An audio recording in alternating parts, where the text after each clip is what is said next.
I've had enough of looking at your face. Pack your things and get out. How could he say that after I've supported him for 35 years? Hit by James's selfish and cruel words, I couldn't respond right away. The sheer anger that surged inside me made my mind go blank. Do you even realize what you're saying? Of course I do. I'm not that stupid. I disagree. He's far less intelligent than he thinks he is. He doesn't even realize how little he knows. He's a true fool. Is that so? Fine by me. Thanks for everything until now. I'm thrilled to have one less dependent to support. What? Dependent? I grabbed the bags I had already packed and turned my back on James. He looked as though he had just heard the word dependent for the first time. Leaving behind his ignorance, arrogance, and lack of responsibility, I walked out of the room. My name is Ashley, and I'm 60 years old. I've been running a design company with my friends since I was young. There were tough and challenging times, but so far the business is doing okay. Our relationships with clients are solid too. I hope to pass the company on to the next generation at its current size. My daughter, Lily, has been independent for quite a while now, and I have enough assets to live comfortably. If there's anything troubling me about my life right now, it's my relationship with my husband, James. We met in our early 20s through a mutual friend, got married, and have been living together ever since. He's unreliable as a partner and not someone I can respect. To be blunt, he's just dead weight.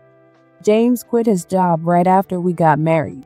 When I noticed how unusually irritable he was, I asked what was going on, and he told me he had resigned. You quit without even talking to me first? That's awful. Who cares? It's my life. That company can go under for all I care. You don't have to say it like that. Haven't they supported you for years? So what? My salary never went up. My boss was always on my case, and it was a terrible place to work. James kept bad-mouthing the company like he was a completely different person. Later, I found out that he'd had some serious issues at work. Apparently, he didn't get along with his direct supervisor and was constantly being yelled at. If the problem had been the supervisor's personality or behavior, I might have felt sorry for James. But that wasn't the case. The real issue was James himself. He was immature, inconsiderate, and lacked good judgment. The company was relieved to see him go, saying his departure improved the workplace atmosphere. Let that company fail. But what are you going to do now? Job hunting? I hope you can find something soon.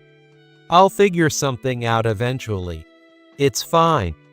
You're earning plenty, Ashley. You're planning to rely on my income? Aren't you embarrassed to even say that? You're an adult. Start living on your own terms. James just laughed it off. He claimed he planned to look for a job, so I decided to trust him. Putting James on my insurance and supporting him was supposed to be a temporary measure. Little did I know that I'd end up supporting him for the next 35 years. I hate to admit it, but I think part of the blame lies with me. For years, my focus was entirely on Lily and my work. I didn't care what James was doing or where he was, and that's how I treated him. To me, he was so insignificant that it didn't matter whether he was around or not. He was completely unproductive, but since he wasn't causing any major problems, I just left him alone. James seemed to enjoy himself in his own way. He especially focused on enriching his hobbies. Hey, Ashley, about this month's allowance. Could you give me a little extra? Come on, please. There's something I want to buy. Fishing gear again? I've told you to take it easy with that stuff before, haven't I? Fishing has been James's longtime passion. He's not particularly good at it, but he's really into it. He drives his car all over the place to drop a line in different lakes and rivers. With fish and bait in the car, the interior always smelled terrible. I figured he was planning to buy another fishing rod or cooler, but this time it was something different. A camera. I'm buying a camera. I'm going to film myself fishing and post the videos online. Videos? You're starting something like that? Eventually, James began making a few $100s a month from his video uploads. But the amount was so small that a part-time job would have earned him more. Even so, he kept insisting it was a great way to combine his hobby with making money. And then the same type of conversation would repeat itself over and over. James would ask for a lump sum of money every few years. He wanted to upgrade his computer, get faster internet, and he even bought lighting because he said he was going to appear on camera for his videos. Why do you need lighting for fishing videos? Don't you shoot everything outdoors? I do. But I'm also going to shoot indoors, showing how to clean and cook the fish I catch. You're even doing that? Please, just get a normal job. Where is James even headed with all this? It felt like I was watching something incomprehensible, and it honestly gave me the creeps. I had no idea that his on-camera video uploads would ultimately destroy our marriage. After graduating college, Lily landed a job at a major trading company. A few years later, she met David through work, the man who would eventually become her husband. When they met, David and Lily were both 30 years old. Surprisingly, at such a young age, he was already running his own business specializing in security products. He was sharp, had a wonderful smile, and came across as the perfect gentleman. Lily had always disliked James for being unemployed. She even hesitated to introduce David to us. This is my partner, David. We're planning to get married as early as next year. Nice to meet you, James, Ashley. I'm David. It's a pleasure to meet you. Hold on a minute. I haven't said I approve of this marriage yet. Dad, can you just stay out of it? Nobody is asking for your permission. If you want to act like a real father, then get a job first. Earn the respect of being a father before you start complaining. All right, so David tried to mediate with an awkward smile as James and Lily argued. He seemed genuinely kind and left a great impression. As a fellow business owner, I found it easy to talk to him. He seemed like the kind of person who could truly support Lily, who, like me, has a strong personality. As a son-in-law, he was perfect. On the other hand, Lily seemed to have significant complaints about us. It was really hard bringing David over here. I'm embarrassed just by Dad's presence. And this house. Why don't you guys move already? You have money, so why keep living in such an old place? It's true that our house is old. We've been renting it since we got married. But the neighborhood is comfortable, and I'm attached to it. I've never even considered moving. Does it really matter? I mean, I can sleep anywhere, and honestly, I don't care much about appearances. So, I'm not bothered by the house being old. Mom, you're so indifferent about everything. That's why you've been ignoring Dad. Life would probably be more enjoyable without such a burden, wouldn't it? Lily, watch your mouth when you're talking to your parents. Apologize right now. And so, another argument between James and Lily began. David once again stood there awkwardly, trying to mediate with a strained smile. Looking back, maybe those were still good times in their own way. Even though James was an unemployed burden back then, he wasn't causing much harm. That is, until his affair came to light and created a deep rift in our marriage. Dad is cheating. One day, Lily told me this. She had a serious expression, so it didn't seem like a lie. So the day has finally come. I sighed. I saw them. They were being pretty open about it. At a bar in the evening, their faces were red from drinking. They were even talking about going to a hotel next. They had no idea their own daughter was nearby. I'm sorry, Lily, that you had to go through that. Don't apologize. You didn't do anything wrong, Mom. But why are you so calm about this? Did you already know about Dad's affair? I didn't know anything for sure, but I had my suspicions. Lately, James had been unusually concerned about his appearance. Something was clearly off, so I had figured it might involve a woman. That night, when I confronted James about his affair, he desperately denied it. You've got it all wrong. The person I met was someone related to my work, my video channel, not a lover. I just can't believe you. When I said that, James snapped, raising his voice in anger. Why can't you trust your own partner? That's crazy. We're married, aren't we? Don't play the partner card only when it's convenient for you. What do you even do for me? I'm the one covering all the expenses for both of us, while you just focus on whatever you feel like doing. That's ridiculous. I do plenty. I'm working hard on my video channel, aren't I? It's not easy, you know. Why are you always so mean? I'm not trying to be mean, but have you ever used any of the money from your channel to help the family? You haven't, have you? That's the problem. What did you just say? James yelled like a petulant child. Honestly, he was completely unreliable. I brought up the affair again and pressed him hard. James kept making desperate excuses. The atmosphere in our home grew increasingly tense and strained. From that day on, our relationship deteriorated rapidly. It was around that time that James started drinking heavily and acting out aggressively. One day, he got so drunk that he mistook someone else's yard for ours and trespassed.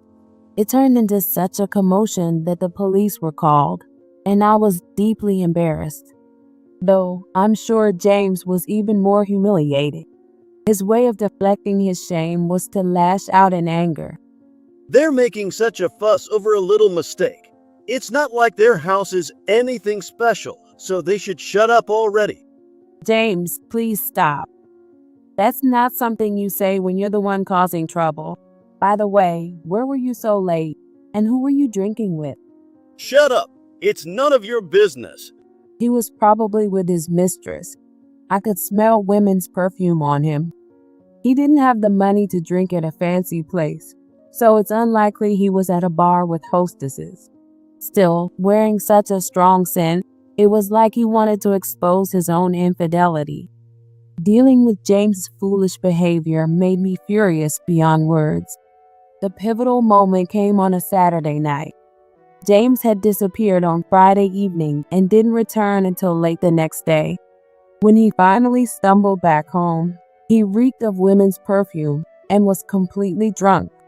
As expected, this triggered a heated argument between us. Pointing a finger at me, James yelled with his eyes blazing. I've had enough of looking at your face. Pack your things and get out. How could he say that after I've supported him for 35 years? James was unbelievably selfish and oblivious to his own situation. Overwhelmed with anger and disappointment, my mind went blank for a moment. Do you even realize what you're saying? Of course I do. I'm not that stupid. Divorce. Just get out already. Not that stupid. What a delusional man.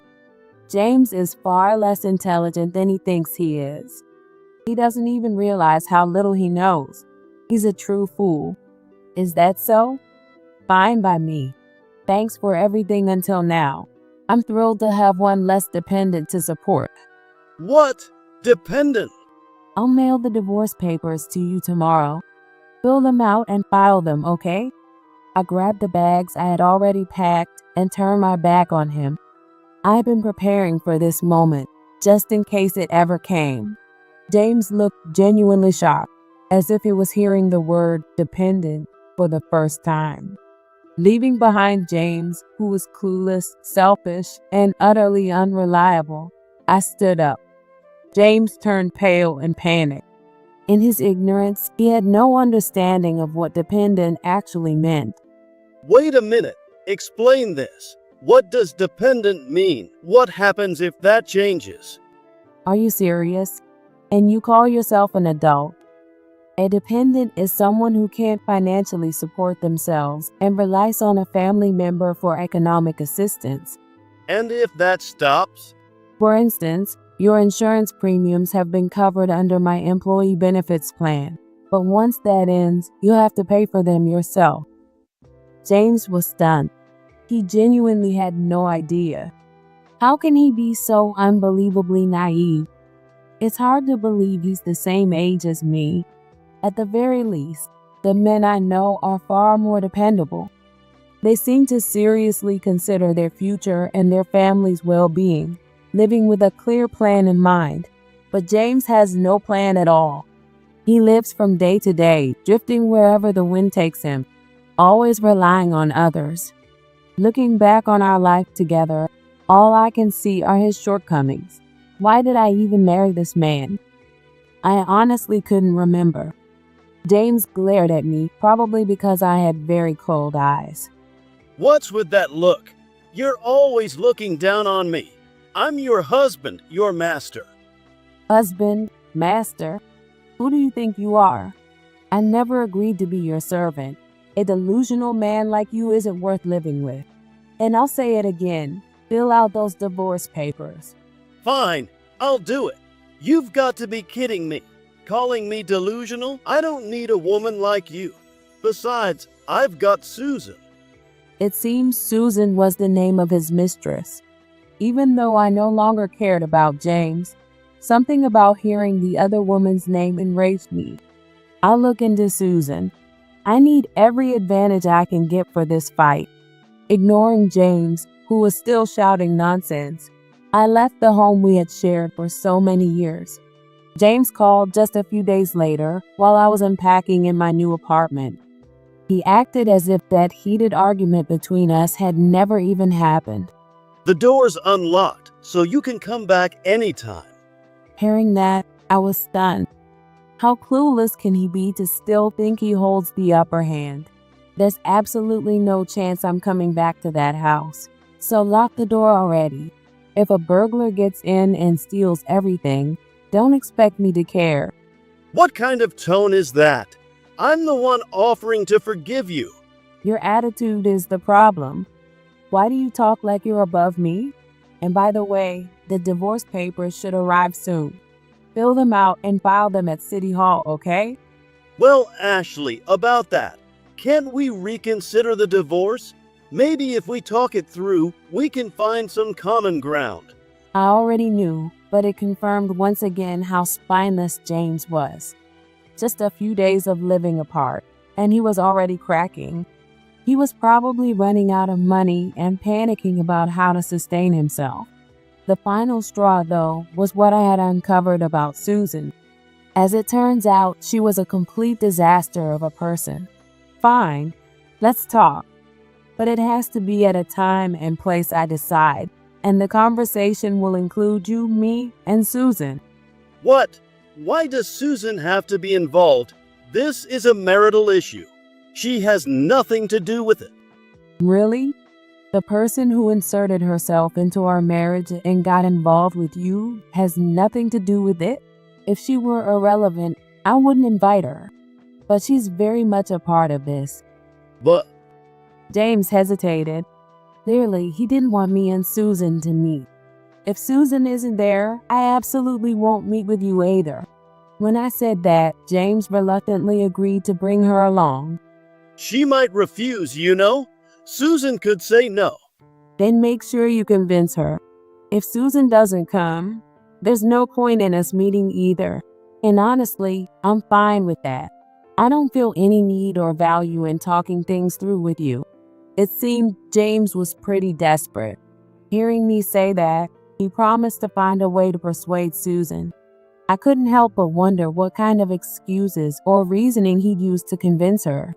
I decided on the date and location and sent James an email. I also made sure to share the same details with those two people. On the day of the meeting, James and Susan would walk straight into our trap and face their reckoning. I chose a restaurant as the venue. A public open space with lots of people seemed like the safest option. After all, it wasn't just James coming. His mistress, Susan, would be there too. And since Susan had a significant secret, I needed to stay on high alert. About 5 minutes past the agreed time, James and Susan arrived at the table where I was seated. Hey, it's been a while. Nice to meet you. I'm Susan. She carried herself with confidence.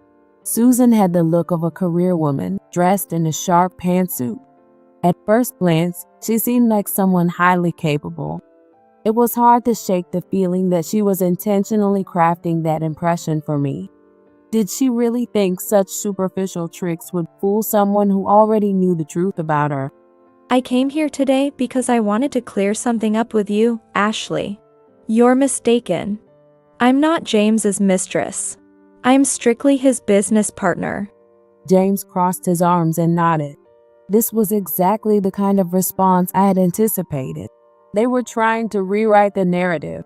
Clearly, these two intended to fool me and keep their relationship going as it had been. Spare me the excuses. Did you really think I'd just nod and accept that explanation? Come on, Ashley. Please trust us. I'm begging you here. You call yourselves business partners, but what exactly are your roles? I need a detailed explanation to understand. Sure. Let me explain. What I provide is video editing services. I edit the videos James records and upload them to the video sharing platform. Susan pulled out her phone and played one of the videos she claimed to have worked on. The screen showed James fishing. To be honest, the video was incredibly dull. I couldn't imagine why anyone would watch something so uninteresting and pointless. Susan gave me a bright smile, as if to say, "See? Now you understand." Her smile was so blatantly insincere that I almost burst out laughing. What? Did I say something funny? You're putting on quite a show, trying to make me believe your lies, but you don't have to bother. I see right through your lies. What lies? We haven't lied about anything. Right, Susan? Tell her. James is absolutely right. Please believe us, Ashley. We're telling the truth. We're only business partners. That's the honest truth. It seems I need to provide some explanations of my own. No matter what James and Susan say or how they say it, it's pointless to me. I need to make them understand that there's no need for their little charade. First, let me make one thing clear. I have no intention of calling off my divorce from James. I even brought the divorce papers with me today. James, you'll be signing them later, okay? What? No, that's not okay. I'm not planning on getting divorced. You're panicking because you can't stand the idea of losing your personal ATM. Cutting ties with your money source isn't part of your plan.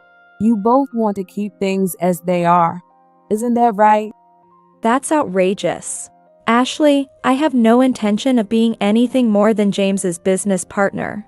Please, believe me. Business is my #1 priority. Business. This woman keeps harping on it. The more she repeats herself, the less credible she sounds. It's probably true that business is Susan's priority. Even her relationship with James is just another part of her business. Susan. Yes? What is it? With all due respect, I've looked into your background. You have quite the colorful history. It seems you've had multiple run-ins with the police since your teenage years. What? Susan? That's a lie. That can't be true. Right, Susan? Tell her it's not true. The expression drained from Susan's face. Her eyes became fixed, sharp, and piercing. She now completely saw me as an enemy. It was clear she was trying to gauge how much I knew and what I was aware of. I had no intention of keeping anything a secret. I planned to reveal everything right in front of James. Susan, you're part of a fraud ring, aren't you? I had a private investigator look into you. You've got about 3 other men you're stringing along. Each one is either wealthy or married to someone wealthy. Isn't that right? That's a lie. It has to be. Susan, tell her it's not true. Of course it's a lie. Ashley, you seem to be misunderstanding something here. Really? Then I guess I'll just have to show solid evidence that proves you're a scammer. At my signal, a couple walked into the restaurant. It was my daughter, Lily, and her husband, David. Both of them had stern expressions on their faces. Clearly, they weren't going to let their guard down in front of a fraud like Susan. What? Why are you two here? What are you doing? I called them. They offered to help, so I decided to get their support, to expose Susan for who she really is. Susan glanced briefly toward the entrance. She was probably checking for an escape route. However, David seemed to pick up on her movement. He didn't sit down, but positioned himself between Susan and the exit. Help?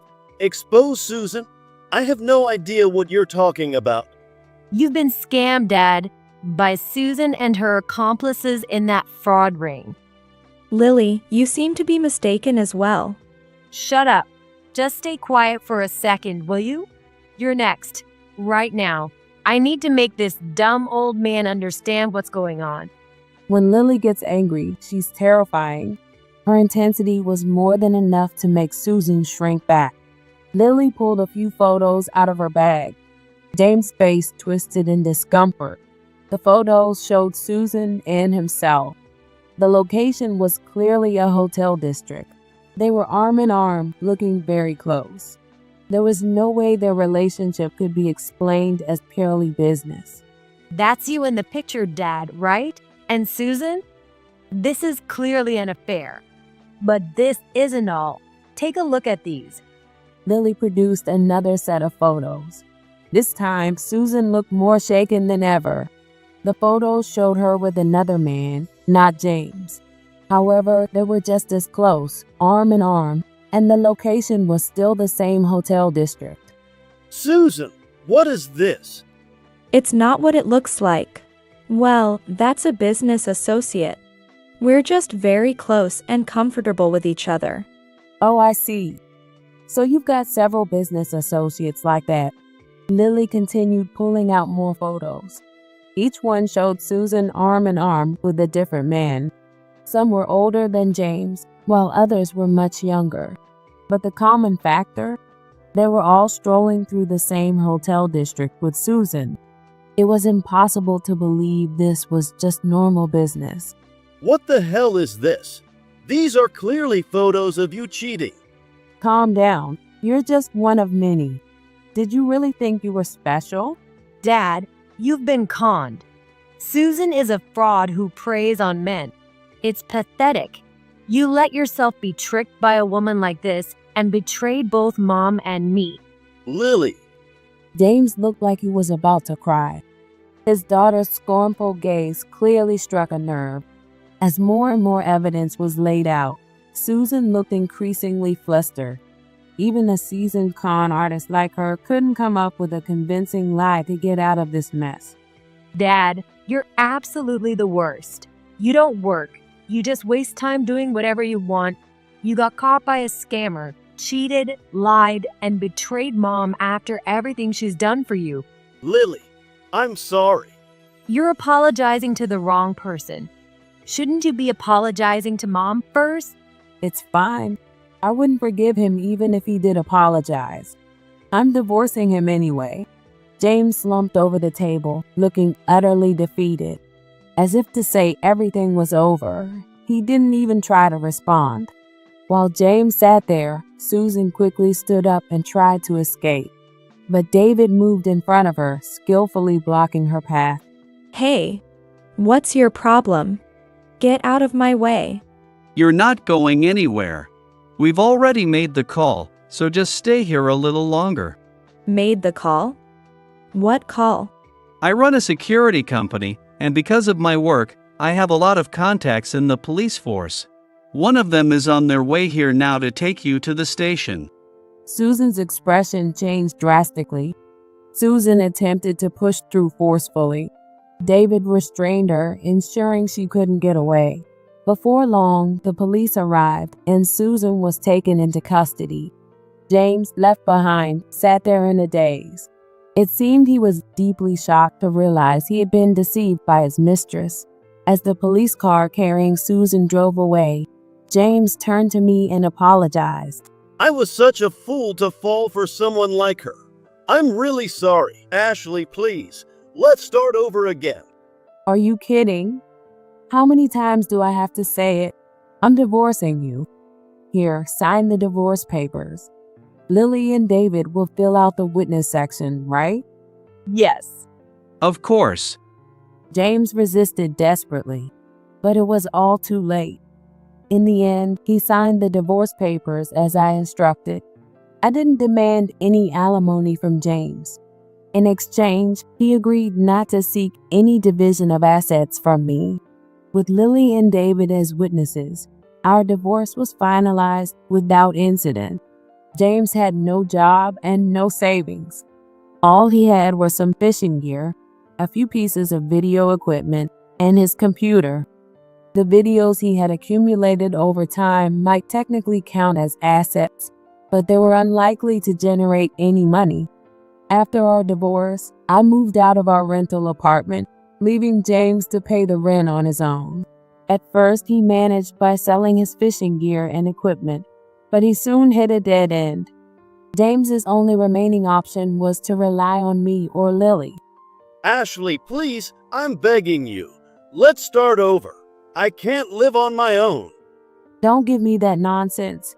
You're not a child. How old are you? You're a healthy adult, so take care of yourself. But I can't even pay my rent anymore, and I don't have money to buy food for tomorrow. Why should I care? Don't forget that we're divorced. This is the result of your lazy, aimless life. You've brought this on yourself.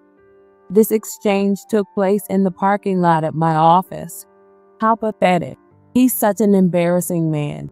Maybe my harsh words finally got through to him, because after that, James stopped showing up. I later heard that he joined a group of people in similar circumstances, those with no home and no possessions.